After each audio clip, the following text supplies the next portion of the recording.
Assalamualaikum warahmatullahi wabarakatuh dan salam sejahtera. Kami daripada kumpulan 21 kursus LMCR 1452 set 2 akan membentangkan Value Proposition Canvas yang telah kami hasilkan. Apa itu VPC? VPC merupakan satu alat untuk memahami bagaimana perilaku konsumen. Metod ini akan membantu bisnes untuk menghasilkan produk ataupun perkhidmatan yang baik. Dan ianya bertujuan untuk membantu perusahaan dalam merancang value propositions yang benar dan sesuai. VPC terbagi kepada dua, iaitu Customer Profile dan Value Map. Customer Profile akan menunjukkan bagian customer jobs, pains dan gains, manakala Value Map pula akan memperincikan bagian products of service, gains creator dan pains reliever. Customer jobs pula, para pelanggan akan fokus pada 4 perkara yang kami sampaikan dari pandangan pelanggan. Pertama, para pelanggan akan mencari alat yang bersesuaian untuk anak mereka guna pakai dalam jangka masa yang panjang dari pelbagai aspek terutamanya keselamatan.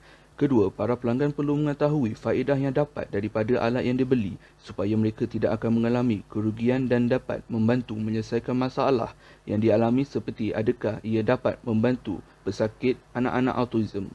Yang ketiga, para pelanggan perlu mengkaji nilai alat yang ditawarkan berdasarkan pelbagai aspek seperti nilai wang dan keselamatan untuk tempoh guna pakai yang panjang. Adakah ia memberi kesan yang positif kepada pihak membeli? Akhir sekali, para pelanggan perlu mengetahui mudah untuk mendapati atau tidak alat yang ditawarkan di seluruh kawasan seperti di luar bandar. Perkara-perkara ini perlu difikirkan oleh pelanggan agar kerugian dapat dielakkan. Seterusnya, saya akan membentangkan bahagian customer segment iaitu bahagian pains. Terdapat 3 bahagian iaitu sebelum, semasa dan selepas. Untuk bahagian sebelum, isi yang pertama adalah kanak-kanak autism sukar untuk berkomunikasi dengan masyarakat normal. Oleh itu, piano ini dapat meningkatkan kemahiran komunikasi mereka supaya mereka dapat bergaul dan berkomunikasi dengan baik. Kedua, kanak-kanak autism kurang keyakinan diri apabila berhadapan dengan masyarakat. Oleh itu, piano ini dapat meningkatkan keyakinan diri mereka kerana alat ini dapat meningkatkan kemahiran komunikasi. Bagi bahagian semasa, isi yang pertama, kanak-kanak autism kurang mahir menggunakan alat. Hal ini kerana sebahagian ibu bapa tidak lagi didedahkan dengan alat ini. Oleh itu, ibu bapa tidak mempunyai kemahiran dan teknik untuk mengajar anak mereka menggunakan alat ini. Kedua, ibu bapa kanak-kanak autism tidak mengetahui kewujudan alat ini. Hal ini kerana kebanyakan ibu bapa yang mempunyai anak autism masih tidak lagi didedahkan dengan kewujudan alat ini. Bagi bahagian selepas, isi yang pertama, alat tersebut sukar didapati. Hal ini kerana alat ini hanya dijual di kawasan bandar. Oleh itu, mereka yang tinggal di kawasan luar bandar sukar dan tidak berpeluang untuk membelinya. Kedua, harga alat yang agak mahal. Oleh itu, bagi mereka yang berpendapatan rendah, mereka tidak mampu untuk membelinya. Seterusnya, bahagian gains, iaitu manfaat yang pelanggan inginkan. Pertama, boleh berkomunikasi dengan baik. Yang kedua, dapat meningkatkan keyakinan diri. Yang ketiga, boleh gunakan kelebihan yang ada untuk berhubung dengan orang lain. Kebiasaannya, kanak-kanak autism lebih peka terhadap bunyi. Dengan menggunakan piano bahasa, kelebihan mereka menjadikan mereka mudah untuk berkomunikasi dengan orang lain. Yang keempat, menjadikan perbezaan sebagai satu pelbagaian.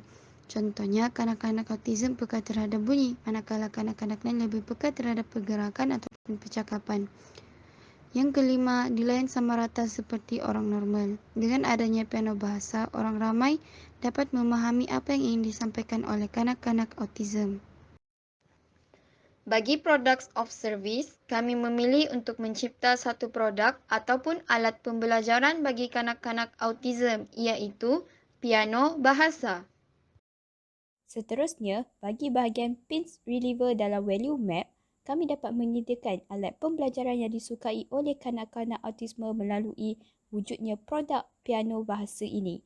Seterusnya, kami juga dapat membantu meningkatkan komunikasi kanak-kanak autisme kerana wujudnya ciri-ciri eksklusif yang terdapat pada piano bahasa. Dan yang seterusnya, kami juga dapat membantu membina komuniti autisme yang cerdik pandai kerana banyak ilmu baharu yang mereka dapat peroleh daripada permainan ini. Dan yang terakhir ialah kami dapat membantu akses pendidikan ataupun terapi ibu bapa golongan berpendapatan rendah kerana mereka dapat jadikan sebagai salah satu alternatif untuk membantu anak-anak mereka. Akhir sekali, Gens cerita. Yang pertama, produk ini mengutamakan keselamatan pembeli.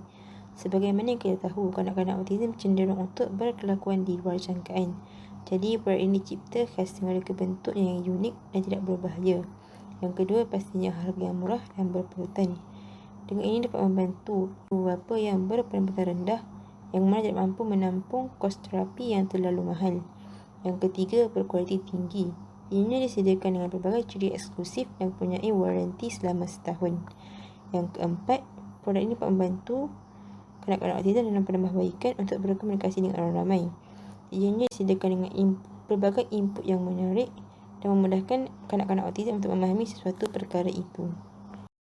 Sekian daripada kami. Terima kasih.